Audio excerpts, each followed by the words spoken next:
আমি মেরিনা হোসেন। আমার উদ্যোগের নাম হচ্ছে শাইনিউ বিডি ফ্যাশন। আমি যখন উদ্যোগটা শুরু করি তার আগে জব করতাম। জব ছেড়ে দেওয়ার পরে যখন আমার নিজস্ব ব্যবসা শুরু করলাম, সবাই ভাবে যে ব্যবসা করা খুব মনে হয় ইজি, আসলে কিন্তু খুব একটা ইজি না।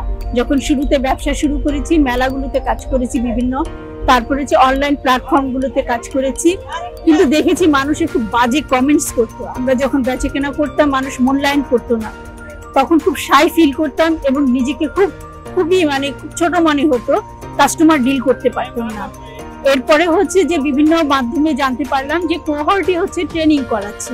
যে কোহর্টে ট্রেনিং যখন করলাম তখন নাহিদ আপা আছে, জর্জিনা আপা আছে, তারা শিখালেন কিভাবে আমরা ই কমার্স সাইটগুলোকে ব্যবহার করতে পারি, ব্যবসার একটা ব্যাকআপ প্ল্যান কিভাবে করতে হবে, 5 ইয়ার্স প্ল্যান কিভাবে কাজ করতে হবে। সেই কাজগুলো শিখে এখন আমি অনেকটা স্বয়ংসম্পূর্ণ। কাস্টমার ডিল করা এখন আমার কাছে খুব কঠিন কাজ নয়। আমি উদ্যোগের যে কাজগুলো করে থাকি, আমার ভেজিটেবল ডাই আছে, নেচার ডাইয়ের কাজগুলো আছে, হ্যান্ডলুমের কাপড় আছে, মসলিন আছে, তারপরে তাঁতের কাজগুলো আছে, বিভিন্ন ধরনের কাজ করি এবং অর্নামেন্টস গুলো নিয়েও কাজ করে থাকি। এর পাশাপাশি এসএমই ফাউন্ডেশনের যে মেলাগুলোতে আমরা কাজ করছি।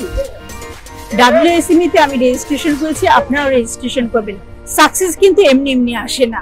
আমি WSME যখন রেজিস্ট্রেশন করেছি, বিটিপি বিজনেস গুলো যখন করছি, তখন কিন্তু আমি প্রচুর কাস্টমার পাচ্ছি, অর্ডার পাচ্ছি এবং এর মাধ্যমে কিন্তু আমার সাকসেস হচ্ছে।